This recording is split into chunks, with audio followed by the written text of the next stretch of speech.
E a notícia de hoje é Dudu cortado da viagem pelo Leonardo Jardim por conta daquela frase que ele falou depois da partida na Sul-Americana contra o Palestino. Frase polêmica. Vou relembrar pra vocês, ó. Estava vindo numa sequência boa. Não sei porque o treinador optou por me tirar do time. Não só tirou do time, como tirou do jogo. Foi cortado. É pra isso tudo mesmo, Henrique? É sinal de que pode ter tido alguma conversa interna, a coisa escalou. Lembrando que o Dudu tá chegando ao número máximo de jogos que pode fazer por um time pra poder trocar no Brasileiro. Então, se ele não quer ficar no Cruzeiro, talvez o entendimento seja segurar ele nas partidas pra ele não estourar 7 jogos e estar negociável quando a janela abrir. Eu lamento muito isso tudo, porque eu acho que o Dudu ainda pode ajudar. Acho até que ele tem certa razão, ele disputa pra minha posição com o Wanderson nesse encaixe que o Cruzeiro tá utilizando, mas tem um elemento que eu acho que dificulta a permanência. Por que você acha que ele tá perdendo espaço nesse Por causa desse cara que a gente vai ver aqui, que eu acho que melhorou a equipe, o Christian. Ele entrou como um terceiro homem de meio, né? E aí abriu mão de um ponta o time do Cruzeiro, para ter o Matheus Pereira como meia central e mais um jogador que pode ser ponta. Olha o passe que ele deu pro gol do Caio Jorge, mas que também compõe no meio para marcar. Então ficou Dudu ou Wanderson. E aí o treinador tem que ter direito de escolher. Vamos ver a escalação que ele está planejando pro jogo? Esse jogo amanhã em Uberlândia, ó, com o Wanderson, sem o Dudu, com o Christian fazendo esse papel de ponta pela direita e mais um homem de meio campo. Lembrando que o Fabrício Bruno tá suspenso, com isso o Jonathan Jesus deve fazer a zaga com o Djalma. Fagner voltou a ser relacionado, vai ter lateral direito pro jogo, graças a Deus. Vamos ver se o Cruzeiro ganha do Vasco, né? O atacante Dudu está fora do jogo diante do Vasco. Depois daquela entrevista no Chile, após a derrota para o Palestino, que ele dizia que não entendia porque acabou saindo do time, deixando o time titular. Isso não repercutiu bem internamente e por decisão do técnico Leonardo Jardim, o atleta foi cortado do jogo com o Vasco. Ele já voltou a Belo Horizonte, não ficou com a delegação. O Cruzeiro chegou ontem e hoje cedo o Dudu desembarcou vindo de Uberlândia. E agora o atleta vai aí cumprir uma rotina na Toca da Raposa 2 e as partes vão conversar sobre o que vai acontecer. Mas é fato que pela declaração, pela entrevista, o Leonardo Jardim decidiu pelo corte do jogador e ele não será opção para o jogo contra a equipe do Vasco.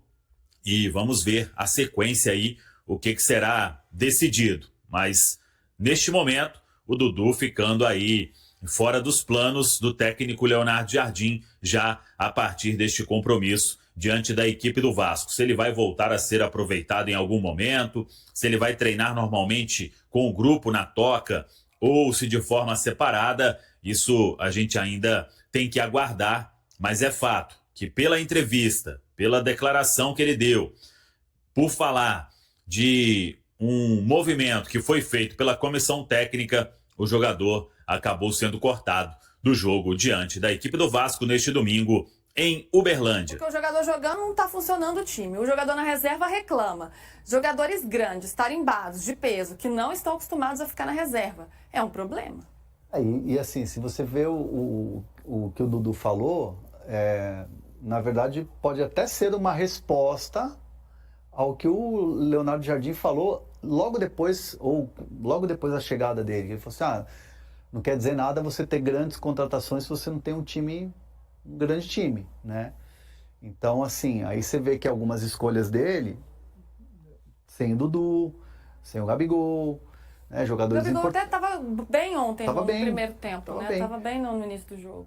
Então, assim, é algo que a gestão do Cruzeiro, a SAF Cruzeiro, vai ter que olhar e gerir com muito cuidado, para não virar uma bagunça, para não virar um chumbo trocado. O Leonardo Jardim é um cara de muita personalidade, é um técnico que impõe as suas ideias e pronto. Ele chegou com essa missão de botar as ideias de carta branca, não teve nenhuma coisa, você tem que colocar esse, tem que colocar aquele, não teve.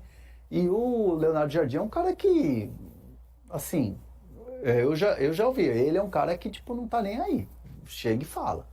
Quando tem que falar alguma coisa, ele vai lá e fala. Então, isso pode ser também perigoso no sentido assim, de alguns jogadores não gostarem. E aí começar a ter esse tipo de resposta, esse tipo de declaração. E aí deixa o ambiente um pouquinho mais conturbado. O próprio Cássio também, em outro jogo, foi depois do jogo contra o Muxucruna, né? Ele falou, é só o Cássio, só o Cássio. Então você começa a ver algumas insatisfações no elenco que mostram que talvez o ambiente também não esteja mil maravilhas, né? E aí é mais um complicador. Agora falando do Cássio, Irna, um jogador, né? O ídolo do Corinthians, dos maiores, para alguns, né? O maior, aí é uma lista muito individual, né? Muito subjetiva, mas sem dúvida um dos maiores ídolos do Corinthians. Um jogador que deixa o clube pensando num novo momento, buscando novos ares, até pelo momento conturbado, complicado que o Corinthians vivia naquele momento. Ele vai para o Cruzeiro em busca de ares novos. E isso não acontece de uma forma tão positiva, né? O time não se encaixa, essa troca de treinadores, trocas também na diretoria, na SAF e tudo mais. E o Cássio vem falhando. Já é um jogador de 37 anos. Como avaliar esse momento do Cássio? Será que ainda é possível, a essa altura da carreira, ele ainda dar a volta por cima e voltar a ser um Cássio, pelo menos perto do que a gente já viu um dia? E o semblante do Cássio é um semblante de alguém que está triste, né? Você vê assim, ele não tem a alegria, aquela coisa de, tipo, você vê de sangue no olho para jogar e tal. Você vê o Cássio hoje é uma figura triste, né?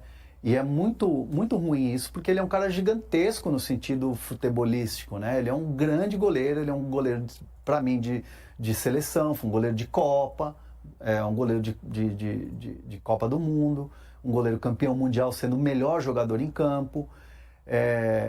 Assim, o Cássio, ele precisa ter ele precisa de um time que ajude ele. Ele precisa ter uma estrutura ali que ele possa se desenvolver com confiança. Você vê que as falhas, teve uma bola que ele foi e não conseguiu pegar e a bola sobrou para o atacante chutou, o Fabrício Bruno tirou em cima. Você percebe que é pura falta de confiança. E para um cara desse tamanho, com esse estofo, tá com falta de confiança, é porque realmente ele não está vivendo aquele momento que é um momento feliz da carreira dele. Então, assim, o Cássio, ele é uma figura triste hoje. Você olha assim, ele não está feliz. É triste chegar a essa conclusão, né? Falando essa tristeza, é triste perceber isso, porque quando ele saiu do Corinthians, ele também estava triste, né? Ele deu aquela declaração que acabou repercutindo muito, em que ele fala, inclusive, sobre questões de saúde mental, né? Que ele estava precisando se cuidar, que ele buscou um especialista porque ele não estava numa boa fase, e a gente está vendo ele sentindo isso, né? Novamente. O Cássio tem, assim, o entorno familiar do Cássio é muito, muito positivo para ele, muito legal. A esposa dele, a Janara, dá muita força para ele, os filhos, né? Tem filhos pequenos. O entorno familiar do Cássio é muito bom. Eles são muito ligados à igreja, vão à missa, cultos e tal. O Cássio é o cara que puxa ali esse lado religioso nos elencos, né? Assim, o problema do Cássio não é extracampo, não é o entorno. O entorno dele é muito bom, um cara, família espetacular. A questão mesmo do Cássio é o time que não está ajudando o Cássio. É o momento do Cruzeiro que não está ajudando o Cássio. Assim, a gente lamenta muito, né? Porque eu tava com a expectativa muito de ver o Cássio brilhando no Cruzeiro. De tipo assim, opa, o Cássio agora voltou e não tá acontecendo. Esse novo momento, né? Que era o que ele buscava depois de sair por baixo ali do Corinthians. Mas tomara que ele se recupere, né? Que ele volte aí a brilhar nos gramados nessa reta final, até para encerrar a carreira de uma forma legal, né? Claro que tudo que ele fez está cravado na história, né? Não tem como ser apagado, ele tem uma carreira linda, mas tomara que ele termine a carreira dessa forma também. E aí os holofotes acabam se virando para todo mundo nesse momento, tanto para os jogadores quanto para o Alexandre Matos, que é responsável pela montagem desse elenco, inclusive o Pedrinho Lourenço, né? O Pedrinho BH, o Pedro Lourenço, que é o dono da SAF, já fez críticas também públicas à montagem do elenco. Cai sobre o treinador, na hora da crise sobra para todo mundo. Sobra para todo mundo. E inclusive podia sobrar também para o Pedrinho Lourenço, críticas, né? Opa! Porque existem várias SAFs, né? Existe a SAF que é de uma gestão profissional, né? Por exemplo, alguém até de fora, por exemplo, como John Textor, que não tem raiz nenhuma com o Botafogo, ele simplesmente investiu num grande clube, botou dinheiro lá e foi campeão, e fez dinheiro, né? E existe a SAF apaixonada, do cara que é muito torcedor e compra o clube para ele. É o que aconteceu com o Pedrinho. É o que acontece com o rival também do do Cruzeiro Atlético, né? Os meninos lá são muito, muito torcedores, né? O seu Rubens Menin grava vídeo lá com camisa do Galo quase que todo dia. Mas isso é um problema, porque quando o cara toma decisões de cabeça quente, de maneira passional, é ruim para a gestão. E no Cruzeiro, algumas escolhas, e aí a escolha de gestão, de presidente, de dono de SAF, elas também não foram muito tomadas pela emoção e acabou que atrapalhou, né? O atacante Dudu não participará do jogo do Cruzeiro contra o Vasco, marcado para as 18h30 deste domingo em Uberlândia pelo Campeonato Brasileiro. A escolha foi feita pela comissão técnica liderada por Leonardo Jardim, 2 dias depois que o jogador manifestou publicamente sua insatisfação ao ser afastado do time principal. O clube, oficialmente, apenas informa que ele não jogará por uma opção técnica. No entanto, o site já apurou que a situação está de fato ligada à declaração de Dudu após a derrota para o Palestino, no Chile, onde ele expressou não compreender a decisão de Jardim em retirá-lo do elenco inicial. Não me sinto bem sendo reserva. Quando se é titular a vida inteira e vira reserva, é difícil de lidar. Preciso me adaptar a esse novo cenário. Eu estava em uma boa sequência e não sei por que o treinador decidiu me afastar. A decisão é respeitável, mas me questiono sobre o porquê disso. A única opção é continuar trabalhando para voltar ao time, disse ele na quinta-feira. A equipe do Cruzeiro já estava em Uberlândia, tendo viajado direto de Coquimbo, onde jogou na quinta. Dudu retornou a Belo Horizonte na manhã deste sábado, junto com Fabrício Bruno, que está suspenso para o confronto contra o Vasco. Por enquanto, a decisão em relação a Dudu considera apenas a partida deste domingo, mas sua situação será reavaliada posteriormente. O jogador foi contratado pelo clube este ano, vindo do Palmeiras, e tem contrato até o final de 2027. A informação sobre a exclusão de Dudu foi inicialmente divulgada pelo portal central da Toca e confirmada pelo G. Em contrapartida à ausência de Fabrício Bruno e à exclusão de Dudu, o Cruzeiro terá o retorno de 3 jogadores para o duelo em Uberlândia: Bolazzi, Fagner e Matheus Pereira, sendo que os 2 últimos são titulares. Na defesa, com a falta de Fabrício, Jonathan Jesus atuará ao lado de Lucas Villalba.